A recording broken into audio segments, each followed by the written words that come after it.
Hello friends, welcome to my channel.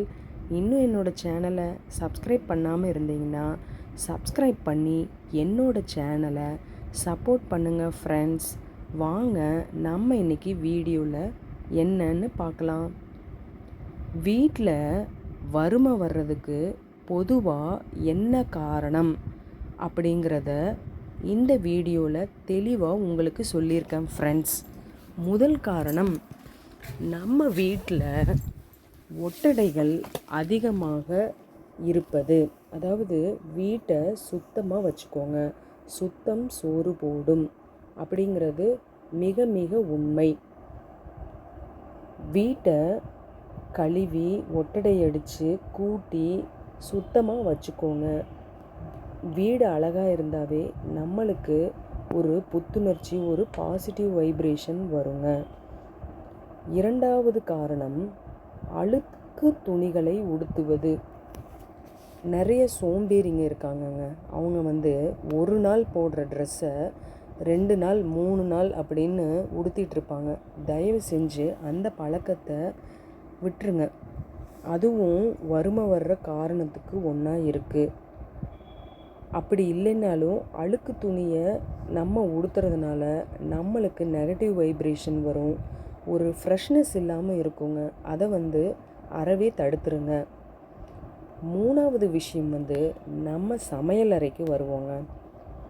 முக்கியமாக அரிசி, பருப்பு, உப்பு போன்ற பொருட்களை எல்லாம் தயவு செஞ்சு சுத்தமாக காலி செஞ்சிடாதீங்க. கடைசியில் ஒரு பிடி கையளவு இருக்கும்போதே இந்த பொருளை எல்லாம் வாங்கி நிரப்பி வச்சுருங்க. இல்லை அப்படிங்கிற விஷயம் இல்லாத மாதிரி பார்த்துக்கோங்க. இந்த ஒரு விஷயத்தினாலும் நம்ம வறுமையை வராமல் தடுக்கலாம்.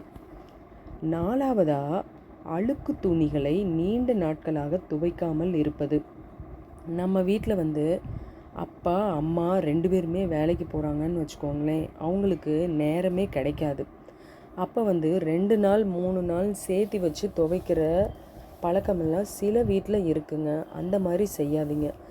எப்பெல்லாம் நேரம் கிடைக்குதோ, அதாவது தினம் துணிகளை தினமே துவைக்கிறதுக்கு என்ன வழியோ அதை மேற்கொள்ளுங்க. அப்போ தான் நம்ம வேலையும் குறைஞ்சிரும், துணிகளும் சேராமல் இருக்குங்க.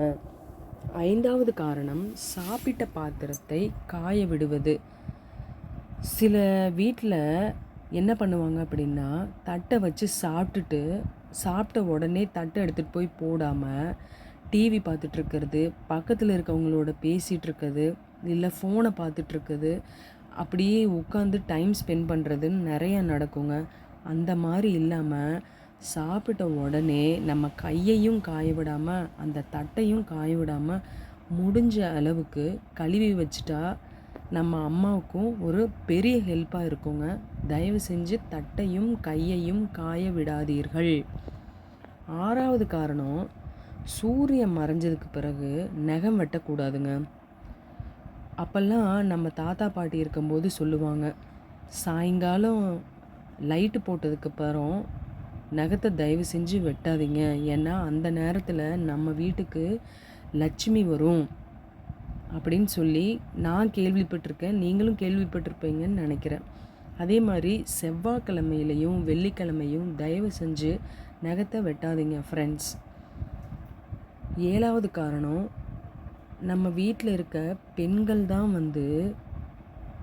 சாமிக்கு விளக்கேற்றணுங்க. அந்த பெண்களால் உடல்நிலை சரியில்லாததோ வேறு ஏதாவது காரணமாக இருக்கும் பட்சத்தில் மட்டும்தான் வீட்டில் இருக்க ஆண்கள் விளக்கேற்ற வேண்டும். மற்ற எந்த காரணத்துக்காகவும் ஆண்கள் விளக்கேற்றக்கூடாது. பெண்கள் தான் விளக்கேற்ற வேண்டும். பெண்கள் விளக்கேற்றினாதான் லட்சுமி கடாட்சமாக இருக்கும். ஆண்கள் விளக்கேற்றினா வறுமை வர்றதுக்கு காரணம் இருக்குது அப்படின்னு சொல்கிறாங்க ஃப்ரெண்ட்ஸ். 8வது காரணமாக, பெரியவர்களின் பேச்சை கேட்காமல் இருப்பது.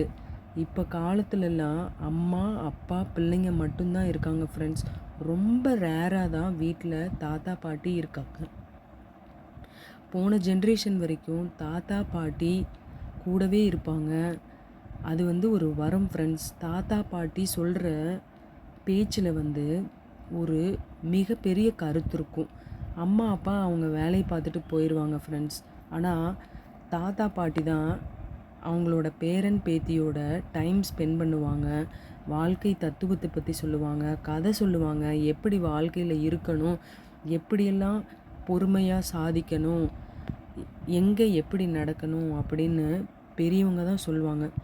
போன ஜென்ரேஷன், அதுக்கு முந்தின ஜென்ரேஷன்லாம் பெரியவங்க சொல்கிறது தான் வேத வாக்கு. ஆனால் இப்போது என்ன நடக்குது அப்படின்னா, அப்பா அம்மா சொல்கிற பேச்சையே இப்போ வர்ற குழந்தைகள் கேட்க மாட்டேங்கிறாங்க.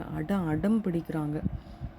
அது என்ன காரணத்தினான்னு தெரியல. ஆனால் தயவு செஞ்சு தாத்தா பாட்டி அப்பா அம்மா சொல்கிறத கேளுங்க. வாழ்க்கையில் நம்ம ஒரு பெரிய இடத்துல வந்து உட்காரலாம் ஃப்ரெண்ட்ஸ். கடைசியாக 9வது காரணம் என்ன அப்படின்னா, வெள்ளிக்கிழமை சூரியன் மறைஞ்சதுக்கு பிறகு யாருக்கும் கடன் கொடுக்காதீங்க. பொதுவாக வெள்ளிக்கிழமை வந்து லட்சுமி கடாட்சம் நிறைஞ்ச நாளுங்க.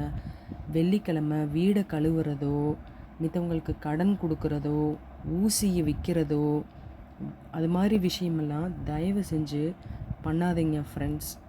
வெள்ளிக்கிழமை வந்து ஒரு பொக்கிஷம்.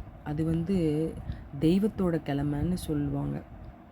அதனால் முடிஞ்ச அளவுக்கு இந்த 9 இல்லைங்க, இதுக்கு மேலேயும் என்னென்னலாம் நம்ம வாழ்க்கையில் எப்படி சுத்தமாக இருக்கணும், என்னென்ன கடைப்பிடிக்கணுமோ அதை நேரம் தாழ்த்தாமல் தயவு செஞ்சு கடைப்பிடிச்சு நம்ம வறுமையை வர்றதுக்கு என்னென்ன காரணமெல்லாம் இருக்கோ அதை தடுத்துட்டு வாழ்க்கையில் செழிப்பும் செல்வமுமா சந்தோஷமாக இருக்கணும்னு நான் இந்த வீடியோவில் பதிவு பண்ணுறேன் ஃப்ரெண்ட்ஸ். உங்களுக்கு இந்த வீடியோ பிடிச்சிருந்தா ஒரு லைக், ஒரு ஷேர், ஒரு சப்ஸ்கிரைப் பண்ணி என்னோட சேனலை சப்போர்ட் பண்ணுங்கள் ஃப்ரெண்ட்ஸ். பாய்.